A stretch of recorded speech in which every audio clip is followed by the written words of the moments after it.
Hello, my name is Kathy Murphy, and I'm here to teach you how to create games on purposegames.com.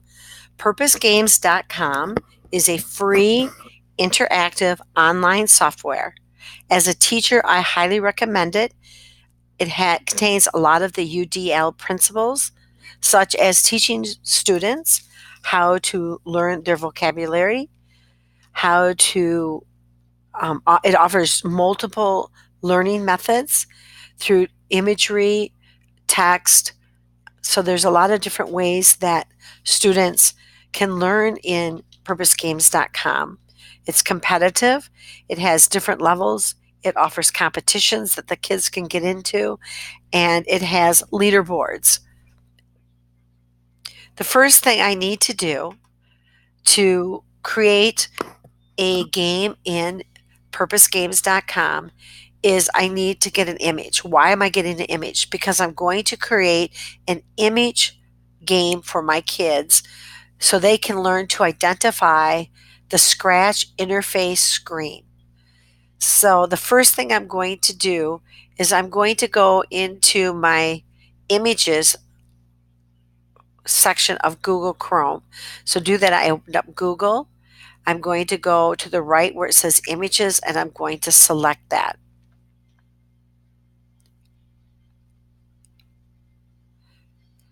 And then what I want to do is in the search, in the box underneath the Google images, I'm going to type in Scratch, hit enter. And when I get here, I am going to go and select on my tools icon or my icon right here. One of the most important things when you're creating a game for purposegames.com or for your students is that you use Creative Commons licensing. To do that, I need to select my tools and then go to the left where it says usable rights, click on that drop down, and then I'm going to select labeled for reuse with modification. These will be free Creative Commons licensing images that I can use.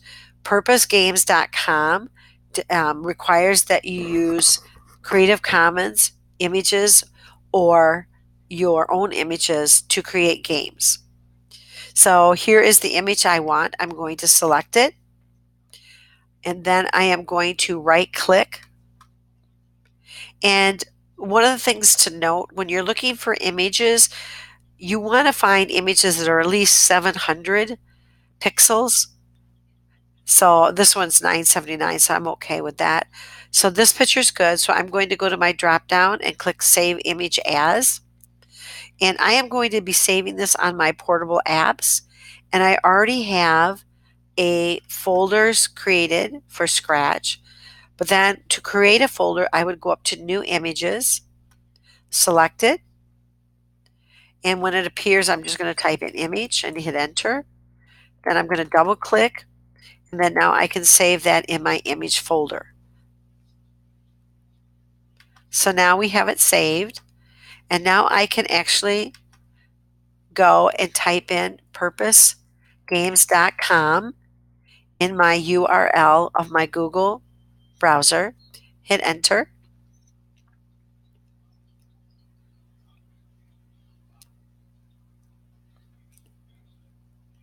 And when it opens up, you're going to see the basic page. All right. And the first thing you will have to do if you do not have an account is you're going to register free. That's what's wonderful about purposegames.com. It is free software. So when I click on register free and I scroll down, as a new user, I will need to put in my login name, my email, my password, retype my password in again, and then I need to select I agree to the terms of service. And then I will also have to select that I am not a robot. Then I register. What's nice about purposegames.com is that you do not have to verify your account. They will send you an email that will tell you welcome. But after you have completed this form out, then you can go in and you can log in. So you don't have to wait for them to send you an email to actually access your account. So I'm going to log in.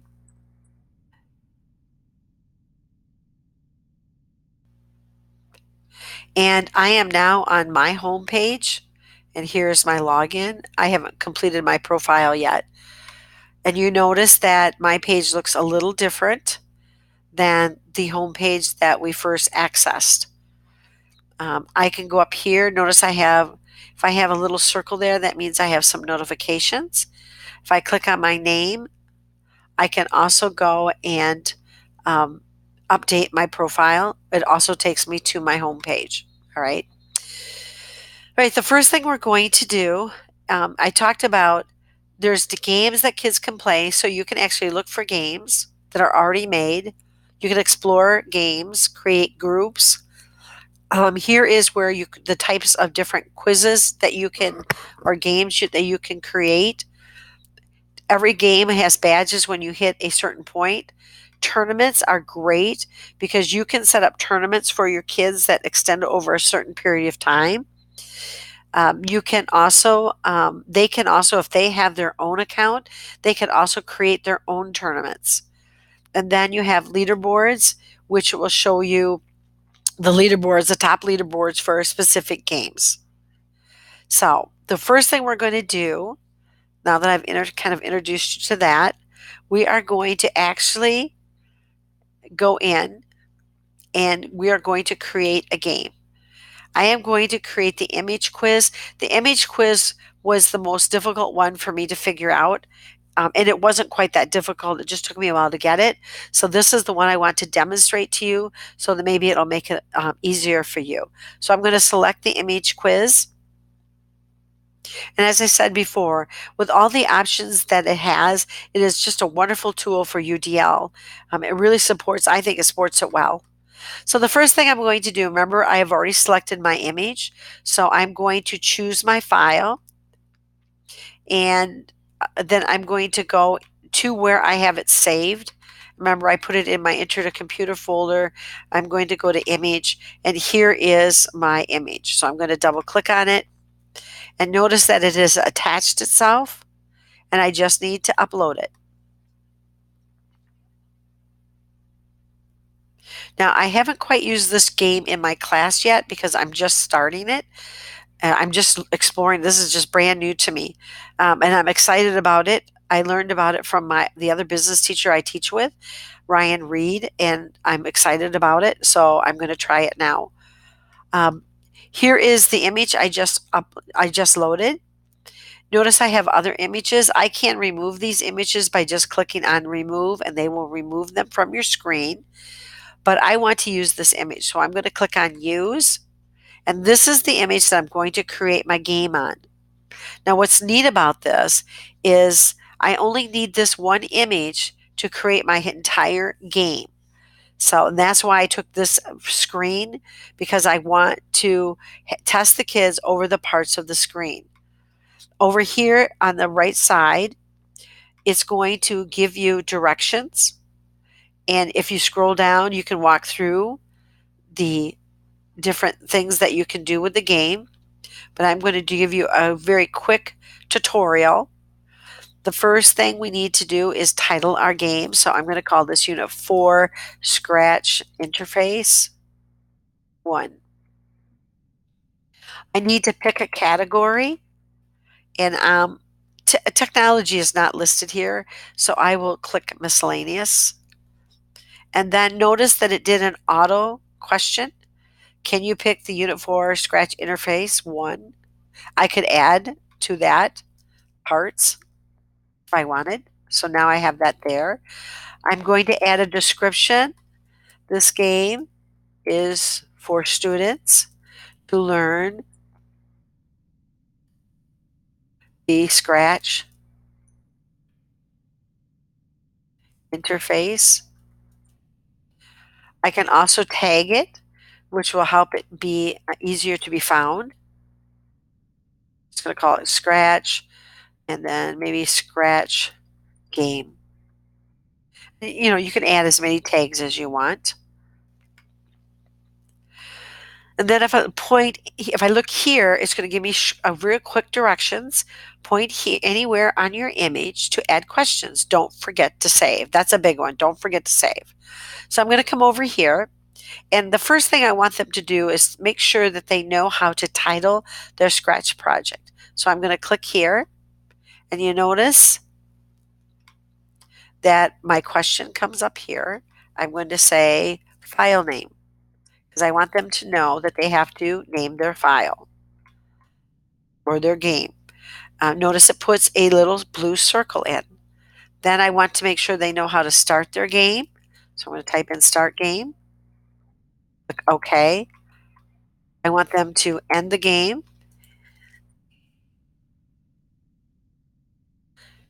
I can also delete it. I'm going to click OK. I am going to click in this white area and I'll put in background area for Scratch. Click OK. Or I also could put wall, which is what it is. Click OK. I'm going to click up here. I'm going to type in 3 tabs. Okay. Click in here. These are the categories. Okay. Over here is our programming area. Okay. Got a little bit. I'm going to click here and I want them to identify the backdrop. Well, maybe I'll put in here upload a backdrop. I think that would be more clear for the students. And I'm going to click here and type in default cat. A default sprite would be better, not to give it away so much. And then I'm going to click here and I'm going to type in upload Scratch, upload sprite. All right. That's generally the basics. I would do more. I would do a little bit more up here, but just to give you a sense of how to do this, this is the basics. So now I have everything in. I have to remember to save. So I'm going to go up to the top and I'm going to click on this save icon. Once it's saved, I can delete it if I no longer want it, but then I need to publish it. If I want my students to have access to this, I have to click on publish. And down here, your game is being published, and then it will give you the URL. Here's the URL. If I select it, I can copy this URL and email it to my students.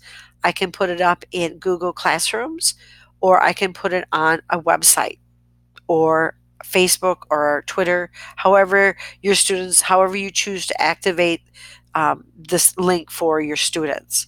So now I have that. So now I'm ready to play my game. So I'm going to go back up to the blue button because that will always take me to my home page.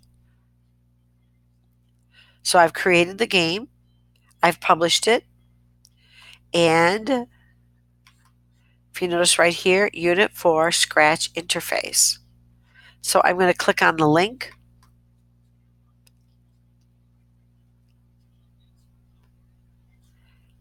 And as you can see, it gets rated by kids as they play. But here we go. It tells me press play. It tells me I have 10 possible answers. It'll tell me how many is correct, how many is wrong. It will tell me my percentage. It will tell me the time in which I answered these. So I'm going to come down and click on play, this big play button. And then I'm going to scroll up a little bit, the 3 tabs. So if I click here, the 3 tabs, notice you get a little beep sound that tells you you're right. The wall, if I click on that, I get a beep. Ends game. Let's say I click here. You notice it gives me a little boink, tells me I'm wrong. Well, if I come down here, I get another boink. If I come up here, I get another boink, but notice the correct answer appears in purple. So I can select that and it will be red, but it shows the student what the correct answer should have been. Programming area, categories, and if you can see, I have 2 remaining.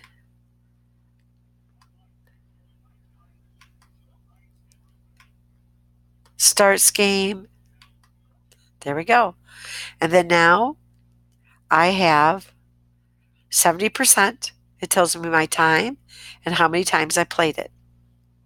I can also share my results out on any of these social media options, which is nice for the kids. And I can come up here if I want and I can click again. So I can actually play this game again over and over until I get it right, which will spur competition. So they can go back through and play it again. They can add it to their playlist. They can add it to a tournament. They can link to the game. They can look at their game statistics. There's just so many different features on here that I think really can motivate kids on playing these games. I'm kind of excited about it because this is the first time I've ever heard of purposegames.com, and I'm just finding a blast to play in. So I'm going to go back to my home page, click on Purpose Games, and just do a quick summary. I believe this game is very UDL because of the options it gives you, because of the options that it gives you to get kids to learn vocabulary. It also, I think it inspires kids as well. And there's multiple techniques of learning and competition. Kids can compete or they don't have to compete. They can play the game and just have fun doing it. So I think this is an excellent game. I really hope you try working in it. It is pretty easy to work with, and I have not had that much difficulty. So I wish you the best of luck. But last but not least, before you leave, as always, don't forget to log out. Thank you for watching, and I hope you do a great job at learning to put together this wonderful games in purposegames.com.